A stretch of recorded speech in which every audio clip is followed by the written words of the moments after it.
Welcome to the Undiscovered Gems podcast, hosted by NBA legend and business powerhouse Charles D. Smith, highlighting today's best and brightest business minds. Hello, and welcome back to Undiscovered Gems. My name is Charles D. Smith. I'm the host, and today we have the Profession of the Year is what she is called. Her name is Margaret Enloe. Margaret has served over 30 years practicing law. She was a partner at PricewaterhouseCoopers, and now today she is a professional certified coach. Now, what does that mean, a professional certified coach? I played in NBA. I've had many coaches that I played under. And what that means is that there's someone like Margaret that can guide you in ways to upgrade your life, your game, your career, and everything that anybody wants to do to get ahead. Margaret can help you. And that's a big amount for me to say, but we're going to get into that Undiscovered Gems and find out what that is all about. Margaret, how are you today? Charles, I'm doing well. It's Tuesday after Labor Day, so we had a nice long weekend. And yeah, it's a pleasure to meet you. Nice to meet you too. I'm excited about interviewing you today because, being a coach has a lot of responsibility, but more important is that you have a lot of skill sets. You have a lot of experiences in a lot of different areas where you can help people. So we're going to get into that. But first, Margaret, tell us how you got into being a certified coach. Why did you go in that direction with the illustrious career that you've had? Yeah, it's a great question, Charles. I retired from PwC as a partner, and all of the partners at the big four accounting firms, they need to retire. And based on age, it's based on contract rather. And so I was deciding what would I like to do about a year and a half before I retired. And I was given the benefit by PwC of some professional coaching, and along with some other partners. And as a direct result, Charles, of that exposure to coaching and being coached, I concluded that I'd get the training to become a coach once I retired from PwC. And I went through that training. I still had an open mindset about whether I would really continue to be a coach, but I found that the training was wonderful. It was at the Hudson Institute in Santa Barbara. I met a lot of great people that came from different professions. There was another lawyer, there were consultants, there was some man who worked at a nuclear power plant. And a lot of these people just wanted to lead their teams better, or they wanted to perhaps become a coach. So I was very impressed by the group of people that I was learning about coaching with, and concluded, yes, I would enjoy becoming a professional certified coach. That's a designation for people that have done a certain amount of hours of coaching, and they have some other requirements with the International Coach Federation. So it's a stepping process that you do after a certain number of many hours of coaching to become a PCC, or professional certified coach. But I'm still a JD. Then JD is something that I hold near and dear because I practiced law for so many years and worked with a lot of wonderful people in the course of that. Right. So let me start off by asking you this question about your career.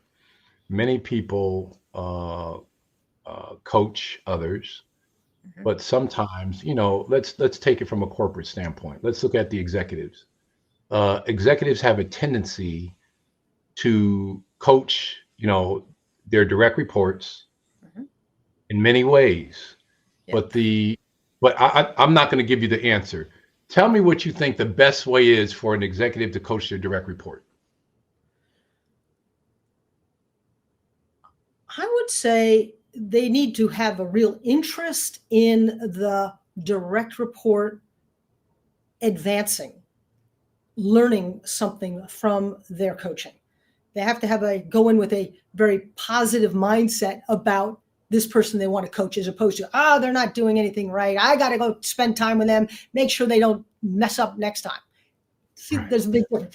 And so going in with that attitude, and then it's also asking questions. As a good coach, you are meant to ask good questions. And so the executive should be able and hopefully will ask good questions, as opposed to going into the conversation saying they know what the problem is, they know what the direct report needs to do. Let me tell them how to do things better.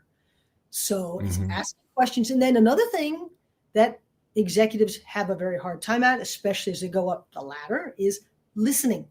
So this person you're talking about, the executive, has to have those conversations with an ability to listen to what the direct report says before they add on their thoughts, concepts, ideas, recommendations. So those are the things I would say. Those three Very things. good. Very good. Love that. Love that. I've had my stint as a C-level executive with a few firms, and I found that there are many executives, like you just said, that would tell their direct report what to do. Sure. Then when they go on vacation, that direct report is calling them nonstop because they did not coach them in a way to be independent, but they've coached them in a way to have a dependent relationship on them. Talk about that a little bit. Sure. And it's a topic that does come up in some of my coaching engagements, where the leader or the executive is much more likely to tell their direct report what to do, the exact situation that you just pointed out.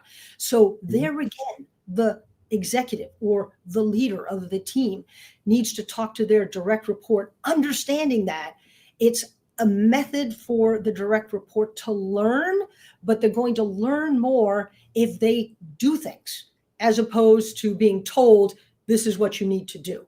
They need to maybe make some mistakes. It's very hard for people to make mistakes. And you say, oh, I'll save them from making that mistake, because I'll tell them what I did wrong 5 years ago.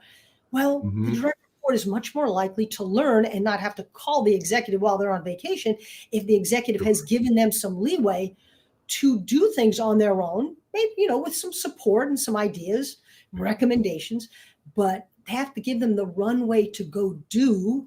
So by doing is a much better way of learning.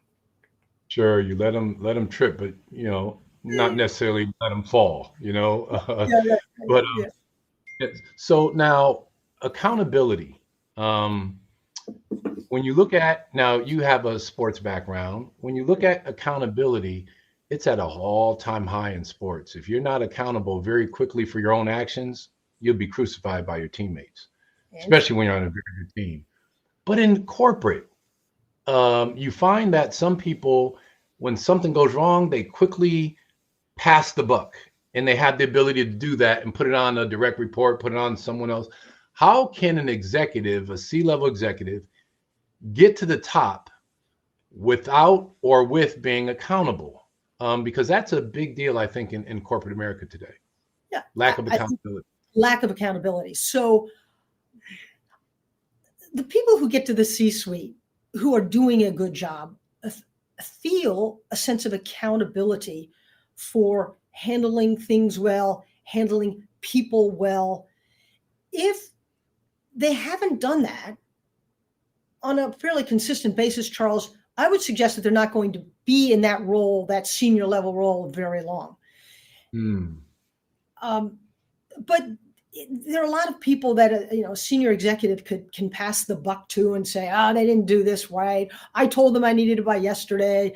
Oh, I told them, blah, blah, whatever they told them. And pretty soon that senior executive, it's a little hard, because the higher you rise in the ranks, the more trepidation people feel to tell the senior leader things that are honest and true about their behavior, about their actions, about the consequences of what they've done. So, if you have a good senior leader, they're going to want honest feedback. They may want it and not get it. To get it, they have to ask for it, because people are very reluctant to tell a senior person something that they might have done better. So, I think, as I said earlier, good senior leaders have a sense of accountability, and they figure out ways to build that in with their team, or it's on some program that they've got.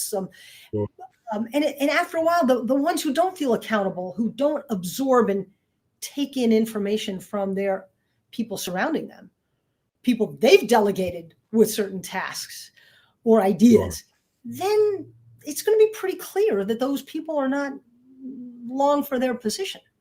Turnover is pretty high in corporate America, and shareholder value, right? Shareholder value is one way of testing out how things are going. Just one way. I'm not saying that's the only way. So, right. But I think the people I've coached inherently, Charles, I'm glad to say, they want to always be better, do better. And the people who just somehow made it to the top and they're not like that, a lot of them aren't that coachable, which is unfortunate. Right. Well, what about, the fact that I think everybody wants to get ahead. Everybody wants to transition when that time comes. However, some people don't see it in advance and they wait till the last minute and it's a little harder. Where others are always, like I remember a lawyer from Skadden Arps now just crossed my mind. He says, he used to always say, I come in with my briefcase and I'm always ready to go because you never know what's going to happen. And I'm always ready to take the next step. And he used to clown around about it. But to a certain extent, that's true. How do you coach somebody in a transition? They're out of their job. Maybe they're hitting their age requirement a little bit, but how do you coach somebody who's really feeling down about their next move and they really just don't know what to do? So I like to say there's no cookie cutter approach. All of these people, like you've just described, they come from very different backgrounds, different experiences. The lack of a job for some of them hits them very differently than somebody else who feels just very down by that whole experience. So first thing, Charles, is understand where your client is coming from. And that takes some time, but then it's also helping them understand that what they're going through. Let's say there's somebody who's feeling really down, the type of person you just described, helping them understand that this is a process, that you may feel this way now, but what's the goal here? The goal is to get you to a better place and help them start thinking about, what is that goal? They may take some time to shed the bad feelings. It may take longer for some than others, but then as a coach, you're helping them focus on, where would I like to get? What is that position I'd like to get? What is that job I'd like to, what is that career I might like to have? And by helping them think through that and then backing up, say, okay, in light of your interest in doing X, or maybe it's X and Y, what steps do you, client, think you need to take? And with whom can you take those steps besides me to get you there? So it's very oriented toward establishing a goal, like making that basket. And then second, what are the steps I need to do? Do I need to dribble up to the line, or do I need to go side, or need to go around somebody? What are the steps I need to take? Some which will be hard, some which will be easy to get there. And by having the client think aloud about those steps and what's going to likely get in the way, it could be a spouse getting in the way. It could be problems with children. It could be, I've tried this before and it didn't work. I'm not so clear on what my goal is. All these things can factor in to make the steps a little harder. So certainly clients that come with a lot of clarity about what they want to do, it makes it easier to get there. I, as a coach, have to take the client where they are. And some of them are feeling kind of emotionally charged, and others much less so. And so hopefully that answers your question. You got to take a client where they are, right? Yeah. Yes. And let's talk about the skill sets of some people that you may have coached in the past. Let's take the individual that you've moved into being a professional certified coach, but we talked about your background at the very beginning. You have an illustrious background. So what about the individual who's stuck and they don't even understand the skill sets that they have that are transferable to go into another field based on the way they think? based on their understanding of subject matter and they're stuck? How do you coach them through that? Yeah, well, I had a client just recently who was talking about feeling stuck. And I have this, it's not even a poem. But it's something that I was able to show him that talk about when we're stuck, it's an uncomfortable place to be. We don't want to stay. We don't want to stay in stuck. Excuse me. It gives us some drive to get out of stuck. And so you can also always talk about, hey, it's nice to be in the flow. Yeah, we always like to be in the flow. But if you're stuck, it's helping people understand, yeah, you're stuck. You probably feel some pressure to get out of stuck because it's not sustainable. So that might be one place to start. Like, hey, a lot of people are stuck and this is something to move out of. If a client needs to feel stuck because let's say they can't get the promotion that they want, as an example, they've worked at it, then it's like being very clear on what you mentioned earlier. What are the skill sets they have? What are some skill sets that their boss, their supervisor has told them they need that they haven't really maybe done much about? Well, they might say, well, I think I have all of them. In fact, they told me 6 months ago I had everything I needed, but once again, I didn't get promoted. So a little bit of the victim attitude of like, hey, I got it. They just aren't promoting me. So it's helping the client think through, okay, what can be, what are the skills that they have? What's one additional thing they could do to demonstrate that they do have this other skill that they think they have, but maybe they haven't shown it, been able to demonstrate it to anybody. So what's an opportunity? You have a meeting coming up where you can show your ability to initiate an idea, not just carry out somebody else's idea. Do you have enough confidence to speak up at a meeting? I know you've told me that that's something you feel stuck, that you try to speak up, but you don't feel confident enough. So that might be something we would talk about. How at the next meeting might you feel more confident to speak up at the appropriate time? So it's helping people become at some level, Charles, more self-aware. Most people think they're very self-aware. They know their pluses, they know their minuses. And yet when you start drilling down as a coach, you often find the self-awareness is lacking. Not completely, but in areas where they say, oh yeah, I hadn't really thought about that. I, as a coach, observe people. I said, did you notice that you sometimes do X? No, I had no idea I did X. Right? So you help build their self-awareness. And by doing that, also their confidence. So a lot of things go into it, Charles. And those are maybe 2 or 3 things that I could mention in response to your question. You mentioned self-awareness as one. What are some of the traits or some of the things that you see today based on technology impacting every industry and every job? That gives people real trepidation. What do you see today as something that people should look out for when you've come across some coaching that you're starting to see that might be synergistic thing, a pattern that's taking place out there? Is there anything like that you see? The short answer is yes, but it hasn't been something, Charles, AI, that's where I've seen this and I've seen that happen, and therefore I do something different. But I do think you're right in mentioning, not right in mentioning it, but people do feel some trepidation about what's AI going to do that I'm doing now.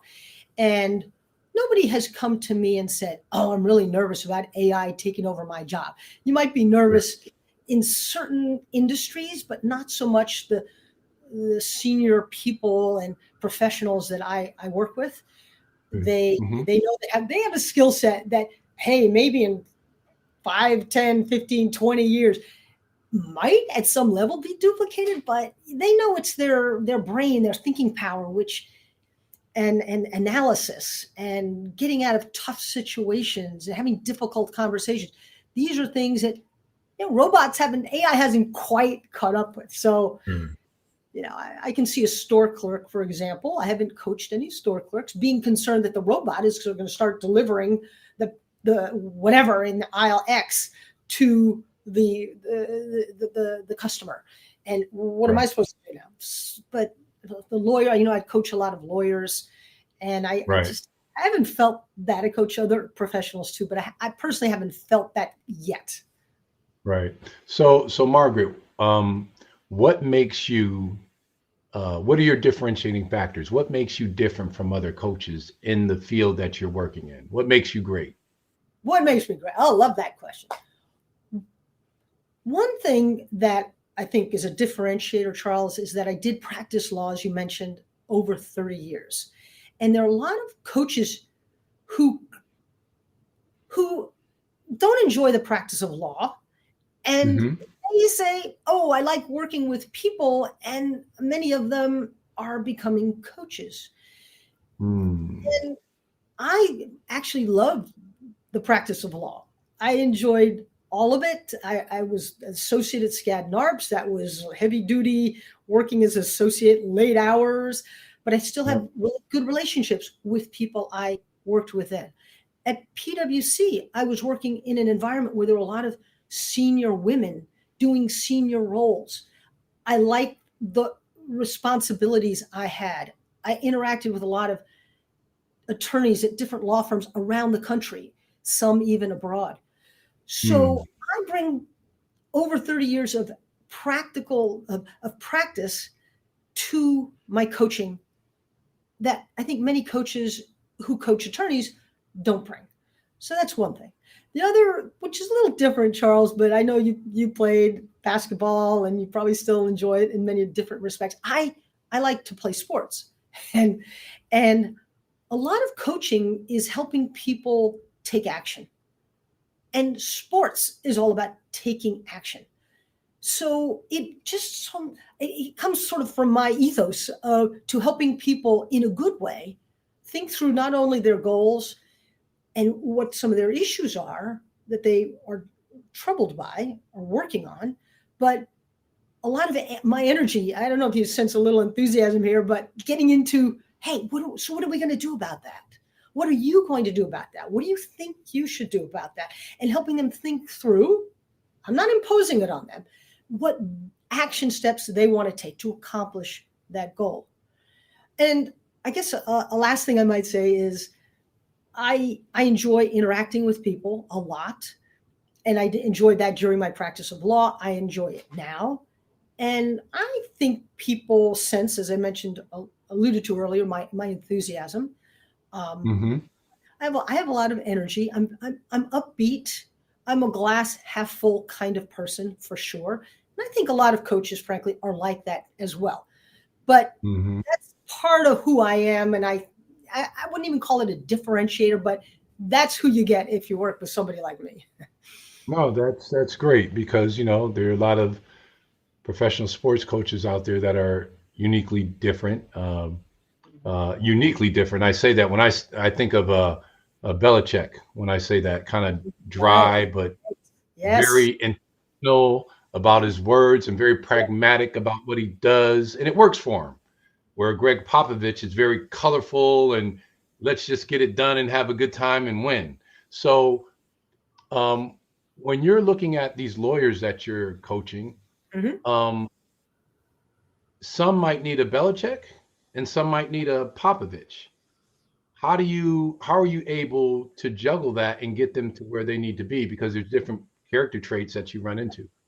No, it's a great question. And as a coach, whether you're coaching like on the football team or basketball court, you must understand where the client is coming from, what makes them tick, what they enjoy, what kind of personality they have. I'm not trying to dissect personalities, but you sense people that are more introverted, for example, people that are extroverted, and you as a coach, you need to be able to flow with that and go with that. And I've had people that are really quite introverted, and I can't come, wow, great, this is good. What do you think? Great, let's run.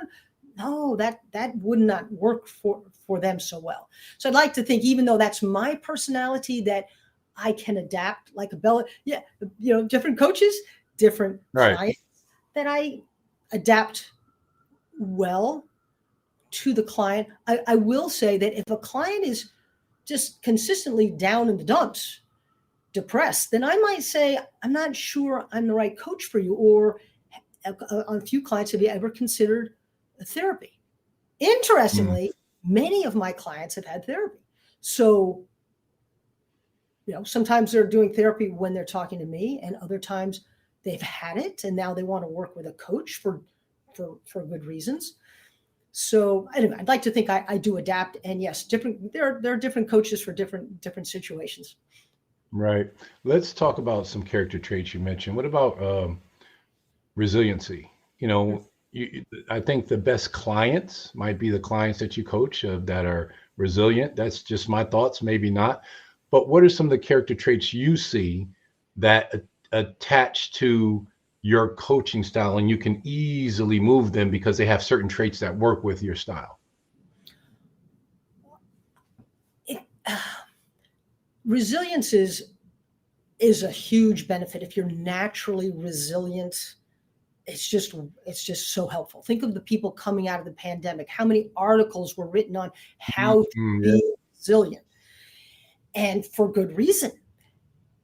With clients, if I feel they're not, let's say, more naturally resilient, and it's not something I know right off the bat, we talked about situations that they've bounced back from, and we talk about how did that work for them? Why was it easier in that situation, perhaps, than the situation you're in right now? What are the things, I always ask a client, what are the things that give you energy, that you enjoy doing, that put a smile on your face? These are things that, depending on how they answer that question, allow me to say, oh, so you like going to the movies, or you just like to sit down and read a book. What is it you like about, what kind of books do you like to read? What is it about that particular book that you enjoyed so much? So you pick up on some things that you hear them say, oh, so that's what gives you a little energy, a little glow. And you use that as a coach to help them tap into it when maybe they're feeling down about taking the next step to get hired somewhere, or to impress their supervisor. That you need to figure out, with their help, what makes them feel a little more energy, a little more happy, a little more enthusiastic, and help them tap into that more often. Yeah, I just kind of looked at the time and realized how quickly this interview went, but I got to steal one more question in. Life goal. How do you coach somebody in their life goals, and try to answer that as quickly as you can? I'm sorry. It's okay. If somebody has a life goal, then it's understanding why that goal, how long have they been thinking about that goal? What's gotten in the way so far of their reaching that goal? Is it a goal, a life goal, 5 years out, 10 years out, 2 months out? So again, depending on where they are, Charles, that's where I pick up the thread and ask more, hopefully very good questions, so that they can feel, yeah, that's my life goal. I want to get there. So we're about to wrap it. Yeah. Sorry, we're about to wrap it up. So I would like, based on our conversation, Margaret, I mean, we covered a few subject matters, and this is a conversation I think I could have gone on all day talking about this stuff, because coaching and leadership is so important, and people are always trying to better themselves in any job or work they have in their lives. What do you want to impress on the audience today based on coaching in an area where I think everybody can use coaching, but from your perspective, what would you tell people about coaching? One is, there are a lot of coaches out there because it's an unlicensed profession. So I'd say, if you're interested in getting some coaching, that you want to make sure the coach has some background, some experience, some training, and that they're a good coach. But in terms of just thinking through, you can try coaching for, let's say, 5 meetings with a coach. I've even had productive sessions one time with a client. They had a specific problem. They thought a coach would help them. They came to me and we got it done in one session. So Good. I don't want anybody thinking, oh, coaching, it's going to last a long time. How long does it last? It can last a very short period of time. And most of my engagements are 6 to 9 months, but I have quite a few that are 3 months. So it's not, you don't have to bite off any more than you're ready for. And yes, the more specific that you come to a coach with the issue you're trying to address and why you've had some trouble with it, the faster you're going to get that resolved. Having said that, there are people that come to me and they're like, I don't know what to do. And that's okay too. You see, so it's got a wide breadth of possibilities and problems that I, as a coach, can help people solve. And it can be a short engagement or a longer engagement. And my first conversations are always free of charge. I can easily be found, Charles, on LinkedIn. I know there's my website, but Margaret Enloe on LinkedIn is a good place to find me too. Great. Margaret, True Professional of the Year, thank you for sharing your undiscovered gems with us on the show today. Such a great interview, honored to interview, and your information has been immense. Thank you for joining the show. Thank you for interviewing me, Charles. Nice meeting you. Nice meeting you as well. Thank you. Bye. We hope you enjoyed this episode of Undiscovered Gems with our host, Charles D. Smith, highlighting today's best and brightest business minds. Brought to you by Pods Entertainment Group. For nearly 2,000 severely injured veterans, everyday life has become filled with barriers. Day-to-day simple tasks can become pretty daunting. I have to carry my chair up 2 flights of steps or have somebody do it for me. What scares me the most is just the falling. When I'm struggling with my house, I think, to have that one great barrier just knocked down, it's crucial. Home for Our Troops is a wonderful nonprofit that builds a mortgage-free, fully adaptive, handicap-accessible house. And there's no catch. It'll be our very first home that we've ever owned. This is a game changer. This is where your life begins again. We need you to join us in completing this important mission. Please visit hfotusa.org and help build homes and rebuild lives. Because of you, everything's going to be okay.